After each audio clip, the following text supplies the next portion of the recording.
తాకట్టులో ఉన్న మీ బంగారాన్ని విడిపించి ఆ రోజు ఆన్లైన్ రేటుకి మేము కొంటాం. Bhavani gold company. నమస్కారం, వెల్కమ్ టు సుమన్ టీవీ. నేను గీతాంజలి. ఫిబ్రవరి 26వ తారీఖున మహాశివరాత్రి అండి. ఈ సందర్భంగా ఇంట్లో ఏ విధంగా మనం పూజను చేసుకోవాలి, ప్రత్యేకించి జాగరణ ఎలా ఉండాలి, అలాగే ఆ శివయ్య ఆరాధనలో మనం ఎలా ఉండాలి, ఆ స్వామిని ఎలా మనం ప్రసన్నం చేసుకోవాలి తెలుసుకుందాం. వివరించేందుకు ప్రస్తుతం మనతో పాటు ఉన్నారు లలిత ఉపాసకురాలు, లలితా పరివార్ సంఘ వ్యవస్థాపకురాలు డాక్టర్ అరుణ పేరి అమ్మగారు. వారితో మాట్లాడదాం. అమ్మ నమస్కారం. శ్రీమాత్రే నమః. శ్రీమాత్రే నమః. అమ్మ, శివరాత్రి చాలా విశేషం. మహాశివరాత్రి, ఏడాదికో శివరాత్రి అంటారు. ప్రత్యేకించి ఆ రోజున ఎలా పూజ చేసుకోవాలి అంటే జాగరణ ఉంటాము, అలాగే ఉపవాసం ఉంటాము, కానీ నియమంగా ఈ పని ఖచ్చితంగా చేయాలి, ఇలా శివరాత్రి జరుపుకుంటే చాలా మంచిది, ఆ శివయ్య అనుగ్రహం ఉంటుంది అని అలాంటి నియమాలు ఏమన్నా ఉన్నాయమ్మా? ఏ విధంగా మేము శివరాత్రిని జరుపుకోవాలో వివరించండి. తప్పకుండానమ్మా, మనకు వస్తోంది శివరాత్రి. అవును, త్వరలోనే వస్తోంది. అవును. శివరాత్రి, దీన్ని మనం లింగోద్భవ టైం అంటాం కూడా. రాత్రి 12 గంటల టైంకి లింగోద్భవ టైం అని కూడా అంటాము. అసలు ఈ లింగోద్భవం ఎలా జరిగింది, అది మనం శివరాత్రి అని పేరు ఎలా వచ్చింది, లింగోద్భవం ఎలా జరిగింది అది తెలుసుకుంటే అర్థమవుతుంది. ఇది జరిగిన ప్లేస్ అరుణాచలం. అరుణాచలం నేను చాలా షార్ట్ లో చెప్తాను, చాలా పెద్దది ఉంది, షార్ట్ లో చెప్తాను. బ్రహ్మ విష్ణు వాళ్ళిద్దరూ కూడా, వాళ్ళిద్దరిలోనూ నేను గొప్ప అంటే నేను గొప్ప అని వాళ్ళిద్దరిలో ఒక ఇది వస్తుంది అనమాట. నేను ముందు, నేను క్రియేటర్ని కదా, నేను ముందని బ్రహ్మ అనుకుంటాడు. విష్ణు అనుకుంటాడు నేనే బ్రహ్మగారిని తీసుకొచ్చాను కదా, అంటే బ్రహ్మగారు విష్ణు నాభినించే కదా వచ్చి ఉద్భవించారు. వాళ్ళిద్దరి మధ్య తర్కం జరుగుతూ ఉంటుంది. తర్కం జరిగితే వాళ్ళు శివుడి దగ్గరికి వచ్చి వాళ్ళు ఎవరు గొప్ప అని శివుడిని మధ్యలో పెట్టి శివుడే చెప్తాడు అనుకుని వాళ్ళు అక్కడికి అడగడానికి వస్తారు. శివుడు ఏమీ మాట్లాడకుండా నవ్వి వాళ్ళిద్దరి మధ్యన ఒక చిన్న కాంపిటీషన్ పెడతారు. వాళ్ళిద్దరి మధ్యన బ్రహ్మగారికి అంటారు, నువ్వు పైకి ఊర్ధ్వలోకంలోకి వెళ్ళి ఒక లింగం ఆకారంలో ఆ పైన ఎక్కడి వరకు ఆ లింగం ఉంది, ఎక్కడ స్టార్ట్ అయిందో అది చెప్పాలి, స్టార్టింగ్ పాయింట్ చెప్పాలి. విష్ణుకి ఎండింగ్ పాయింట్ చెప్పమని కిందకి పంపిస్తారు, అధోలోకాలకి అంటే పాతాళ లోకాలకి. ఇద్దరిని పంపించి ఎవరు అది కనుక్కుని వచ్చారో దాని తర్వాత నేను చెప్తాను ఎవరు గొప్ప అన్నది. బ్రహ్మగారు పైకి వెళ్తారు, విష్ణు కిందకి వెళ్తారు, అలాగ తిరుగుతూ ఉంటారు. విష్ణుకైతే ఎక్కడా ఇంకా ఎంత వెళితే కిందకే వెళుతోంది ఆ లింగము. బ్రహ్మగారు కూడా ఎక్కడా స్టార్టింగే కనిపించట్లేదు. కానీ బ్రహ్మగారు అనుకుంటారు, తన తెలివి ఉపయోగిస్తారు. అక్కడ ఒక ఆవు కనిపిస్తుంది, ఒక మొగల పువ్వు కనిపిస్తుంది. వాళ్ళు అనుకుంటారు ఇక్కడ ఏదో ఉంది కాబట్టి వీళ్ళకి తెలుస్తుంది, ఈ స్టార్టింగ్ పాయింట్ ఇదేనా అని చెప్పి వాళ్ళకి తెలిసే ఉంటుందని ఆవుకి మొగల పువ్వుకి అడిగితే వాళ్ళు పాపం ఏమి రెస్పాన్స్ ఇవ్వరు. వాళ్ళకి తెలియదు, నిజంగా వాళ్ళకి తెలియదు ఎక్కడ నుంచి స్టార్ట్ అయిందో. కానీ బ్రహ్మగారు వాళ్ళకి ఒక సజెషన్ ఇస్తారు, నాతోటి మీరు రావాలి, మీరు వచ్చి నేను వాళ్ళతో శివుడితో చెప్తాను, నేను చూశాను అని చెప్తాను, మీరు తల ఊపాలి, ఓకే అని ఒప్పుకోవాలి. బ్రహ్మగారు కదా వాళ్ళు అంటున్నారని అయితేనని మొత్తం ముగ్గురు వస్తారు. వచ్చిన తర్వాత శివుడు అడుగుతారు, నాయన స్టార్టింగ్ పాయింట్ కనిపించిందా అని. బ్రహ్మగారు నేను చూశాను, ఇదిగో సాక్ష్యాలకి ఇద్దరు ఉన్నారు ఇక్కడ, మొగలు పువ్వు ఉంది, వీళ్ళు సాక్ష్యం ఉన్నారు అని చెప్పి శివుడు వాళ్ళ కేసు చూసి మొగలు పువ్వును నువ్వు చూసావా అంటే అది ఒప్పుకుంటుంది. ఆవును అడుగుతారు, ఆవు తల నుంచి ఓకే అంటుంది, తోక వెనకాల కాదు అంటుంది. వెనకాల తోక కాదని నో అని చెప్తుంది. అప్పుడు శివుడు బ్రహ్మగారికి శాపం ఇస్తారు, నువ్వు అబద్ధం చెప్తున్నావు, నీకు స్టార్టింగ్ పాయింట్ కనిపించలేదు, కానీ వీళ్ళిద్దరిని సాక్ష్యం తీసుకొచ్చి నువ్వు వీళ్ళ చేత కూడా అబద్ధం చెప్పించావు. అందు గురించి బ్రహ్మగారికి 5 తలలు ఉండేవి, 5 ముఖాలు ఉండేవి. అందులోంచి ఒక ముఖాన్ని కట్ చేసేస్తారు, 4 ఉంటాయి అనమాట, అందుకే చతుర్ముఖ బ్రహ్మ. అలాగా అక్కడ బ్రహ్మగారికి పనిష్మెంట్ దొరికింది. మొగల పువ్వుకి మొగల పువ్వు ఎంత వాసనమ్మా, ఎంత సువాసన ఉంటుంది, అక్కడ పెడితే దానికి పూర్తి రూమ్ అంతా స్ప్రెడ్ అయిపోతుంది. దానికి శాపము, నువ్వు పూజకు పనికిరావు, అందుకని వాడరు, పూజకు పనికిరావు అని దానికి ఒక శాపము. ఆవుకి నీ పూజ ఎవరైతే చేస్తారో గోమాత కింద నీ ముఖం పూజ చేయరు, నీ వెనకాల పృష్ఠ భాగానికి పూజ చేస్తారు. పృష్ఠ భాగం కరెక్ట్ చెప్పింది, లేదు చూడలేదు అని చెప్పింది. అందు గురించిని నీకు పృష్ఠభాగానికే పూజ అందుకుంటావు నువ్వు అని ఇలా అవుతుంది. రాత్రి అర్ధరాత్రి పూట ఒక లింగము అంటే ఆది అంతము లేని ఒక లింగోద్భవం ఏదైతే జరిగిందో అదే శివరాత్రి రోజున జరిగింది. అర్ధరాత్రి 12 గంటల తర్వాత లింగోద్భవం అంటారు దాన్ని. లింగం ఉద్భవించింది, తొలి లింగము ఉంది అనే ఒక ఆకారంతో లింగోద్భవ టైము లింగం ఉద్భవించింది. ఈ శివలింగము అంటే ఏమిటమ్మా అసలు? శివుడు అందుకు తర్వాత శివుడు ప్రతిమల కంట లింగములకి ఎక్కువ పూజ చేస్తారు.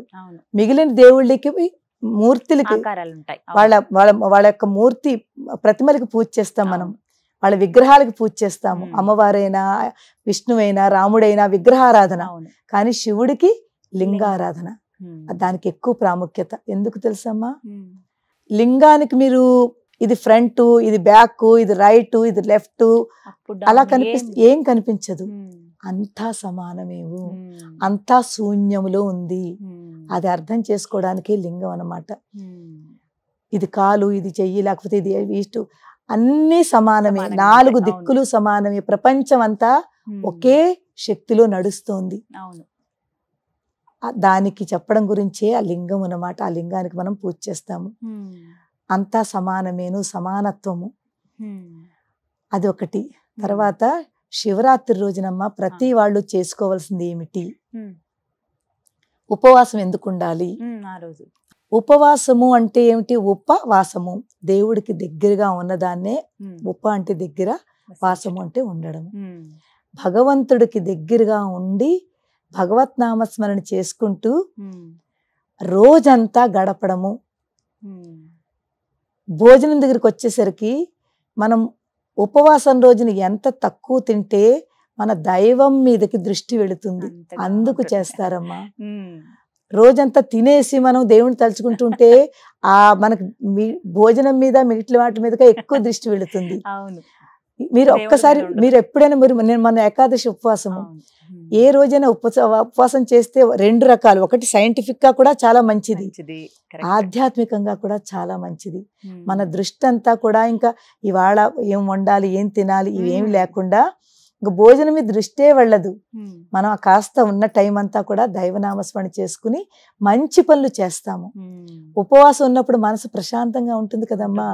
ఈ ప్రశాంతత ఇలాగ ఉన్నప్పుడు మనం చేసి ప్రతి పని చాలా మంచి పని చేస్తాం, మంచి కర్మలు చేస్తాము. మంచి కర్మలు చేసి మంచి పనులు చేస్తుంటే ఇందులోనే ఆ భగవంతుడు ఉన్నాడు. భగవంతుడు అనేది ఇక్కడ అక్కడ కాదు, అంతా కదా, ప్రతి అంశంలోనూ ఉన్నాడని, ప్రతి దాంట్లోనూ ఉన్నాడు.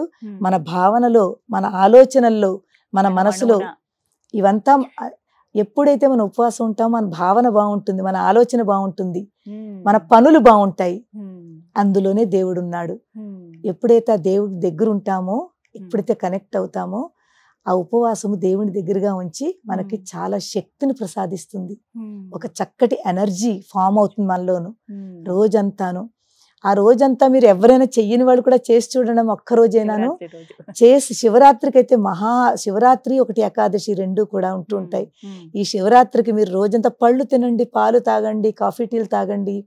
అలానే కఠిన ఉపవాసం అని ఏమి తినకుండా, మంచినీళ్ళు తాగకుండా కూడా కాదు. మీ శరీరాన్ని బట్టి, మీ ఆరోగ్యాన్ని బట్టి మీకు ఎవరికి ఏది ఎలా కావాలో, షుగర్ పేషెంట్లు ఉన్న వాళ్ళు, పెద్దవాళ్ళు ఉంటారు, అలాంటి వాళ్ళు కాస్త ఏదో ఒకటి వాళ్ళకి నచ్చింది భుజించండి. కానీ తక్కువ, ఎంత అవసరమో అంతే తీసుకోండి.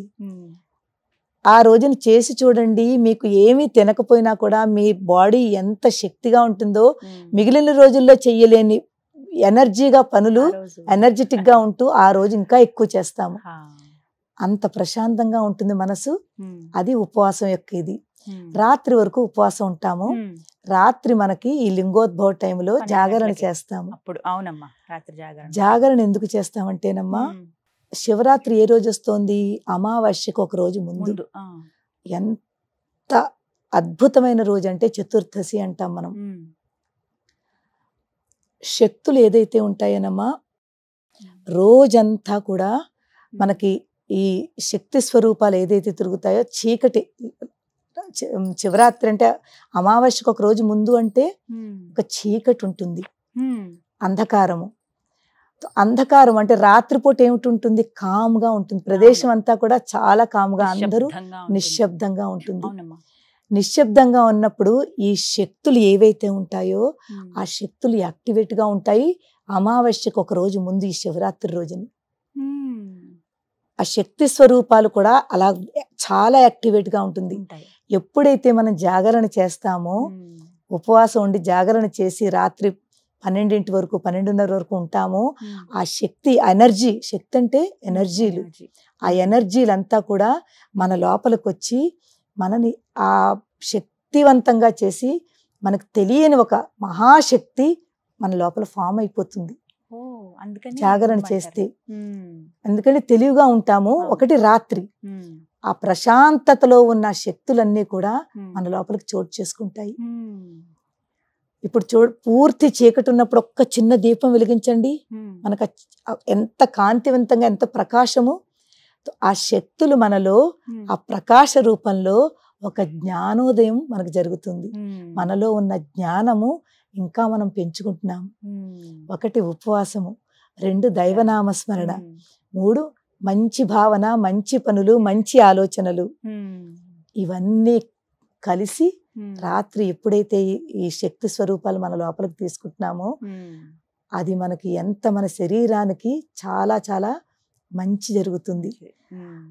చాలా ఆనందంగా ఉంటాము. తర్వాత దైవీపరంగా దేవనామస్మరణ చేసుకుని శివుడికి దగ్గర అవుతున్నాము, ఎంతో దగ్గర అవుతున్నాం. ఆ లింగోద్భవ టైంకి మనం ఉన్నాము అంటే ఆ లింగోద్భవం యొక్క దర్శనము మనం చేసుకుంటాం. అందుకే వేదమంత్రాలతోటి మనం రుద్రం అది చదువుకుని అభిషేకాలు. ఎందుకంటే మంత్రశక్తి ఆ టైంలో మంత్రాలకి చెప్పాం కదా, ప్రశాంతతగా ఉన్నప్పుడు ఆ మంత్రశక్తులు 10 times పెరిగిపోతుంది. ఈ మంత్రాలకున్న శక్తి 10 times పెరిగిపోతుంది. నార్మల్గా డే టైంలో చేసిన దానికి ఈ రాత్రి శివరాత్రి రోజున రాత్రిపూట చేసిన దానికి మనం చేసిన మంత్రం, ఒక్క మంత్రం చదివినా, ఒక్క స్తోత్రం చదివినా, ఒక్క స్తుతి చదివినా 10 times దాని యొక్క ఎనర్జీ, దాని శక్తి పెరుగుతుంది. ఆ శక్తి మన ఇంట్లోనూ ఎక్కడ చేస్తున్నామో ఆ ప్రదేశంలోనూ మన లోపలికి డైరెక్ట్ ఫామ్ అవుతుంది. అంత ఎనర్జీ ఉందమ్మా, అంత శక్తి ఉంది, అంత ప్రాముఖ్యత ఉంది శివరాత్రికి. చాలా విశేషంగా, చాలా విశేషం అమ్మా. ఆలయాలకు వెళ్ళిపోతూ ఉంటారు, ఆలయాలకు వెళ్ళిపోతూ ఉంటారు. అవును, అక్కడ ఇంకా రుద్రం అవి చదువుతారు కాబట్టి ప్రతిధ్వనిస్తూ ఉంటుంది. నిజంగానే మనం ఎంత ప్రశాంతంగా ఉండి మనం ఎలా చదువుకుంటామో, సాధన ఒకవేళ ఏమీ చేయకపోయినా కనీసం ఒక అరగంట సేపైనా మౌనంగా ఉండి ఏదో ఒక మంత్రము, ఏ మంత్రమైనా, ఏ మంత్రం రాకపోయినా శ్రీమాత్రే నమః, ఓం నమ శివాయ, ఓం నమ శివాయ, లేకపోతే హరే కృష్ణ కృష్ణ కృష్ణ హరే హరే, హరే రామ రామ రామ హరే హరే, ఏదో ఒకటి పట్టుకోండి అమ్మా, చిన్నది పట్టుకోండి. 10 నిమిషాలు ప్రశాంతంగా మీరు రాత్రిపూట కూర్చోండి. అదే ఒక పెద్ద గొప్ప పూజ. మరి గంటలు కాకపోయినా ఒక 10 నిమిషాలైనా చేసుకుంటే చాలు. మనస్ఫూర్తిగా ఎక్కువ మీరు దానికి రూల్స్ అండ్ రెగ్యులేషన్స్ ఏమీ పెట్టుకోవద్దు. ఇలాగే చెయ్యాలి అస్సలు కాదు. భక్తితో ఉండండి. పూజలు చెయ్యాలి, ఇన్ని పుష్పాలు పెట్టుకోవాలి, అవన్నీ కూడా కాకుండా మీరు ఎక్కడో అక్కడ కూర్చోండి. దేవుడి రూమ్లో కూర్చోకపోయినా పర్వాలేదు, ఎక్కడో ఒక చోట కూర్చుని ఆ దైవనామస్మరణ చేసుకుంటూ ఏదొస్తే చదువుకోండి. ఒక అరగంట సేపు శివయ్య గురించి మీరు టైం స్పెండ్ చేయండి, అంతే. దాని తర్వాత 2వ రోజు లేచాక మీకే తెలుస్తుంది ఎంత అద్భుతమైన శాంతి మనలోకి వచ్చిందనేది. ఈ విధంగా శివరాత్రిని జరుపుకుంటే చాలా బాగుంది, చాలా మంచిదమ్మా. చాలా చక్కగా వివరించారమ్మా. నమస్కారం. శ్రీమాత్రే నమః.